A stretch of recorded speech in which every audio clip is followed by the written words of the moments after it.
So we all know that the mainstream media or legacy media or whatever you want to call it just sucks. And they've always sucked, to the point that Trump practically made it one of his campaign positions. You are fake news. But I think we're letting them get off easy when we say fake, because honestly, they're worse than fake.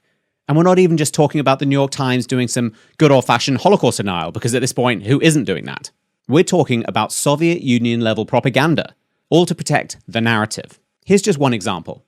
It looks like a Jewish man was killed by a pro-Palestinian activist in Los Angeles. He was standing there, minding his own business, holding an Israel flag, and apparently the activist came up, hit him in the face with a megaphone, the man fell on the ground, hit his head and died. And the medical examiner has ruled it a homicide. And this is how the media reported it. CNN: man in California dies after suffering head injury at pro-Israeli and pro-Palestinian demonstrations. I'm not sure you could get more vague if you tried. Was it an accident? Which side of the demonstrations was he on? I guess you don't need to know any details. NBC News gave minimally more information. Jewish man dies after hitting head in altercation at dueling pro-Israel and pro-Palestinian rallies in California. And the New York Times went with Jewish man dies after altercation at dueling protests in California. This has got to be the New York Times version of saying that a rape victim was asking for it because she was wearing a short skirt.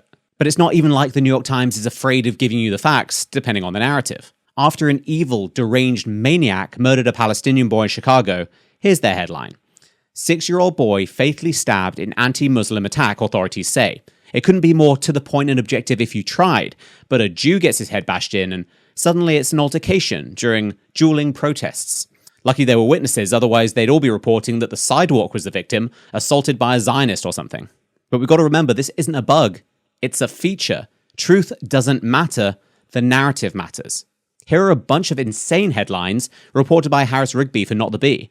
Arizona man was so concerned by his son getting lessons on gender identity, subpar academics, that he embraced private school vouchers and sent him to a Catholic school. Oh no, not a Catholic school with not subpar academics. There's this one from the Miami Herald.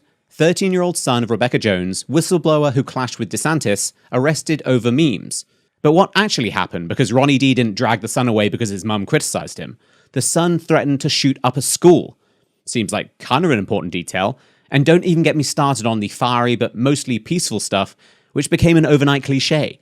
Or the pro-Palestinian riots outside the White House, which were described as passionate. Like that's the best they could do. Or the fact that if really any story is damaging to their narrative, they just ignore it. But don't forget, this is also the same media who described al-Baghdadi, the star of Iraq's version of Big Daddy, as an austere scholar. And the same media that asked with a straight face, why is Joe Biden so unpopular? Well, here's an idea. Maybe it's because he lies almost as much as you do.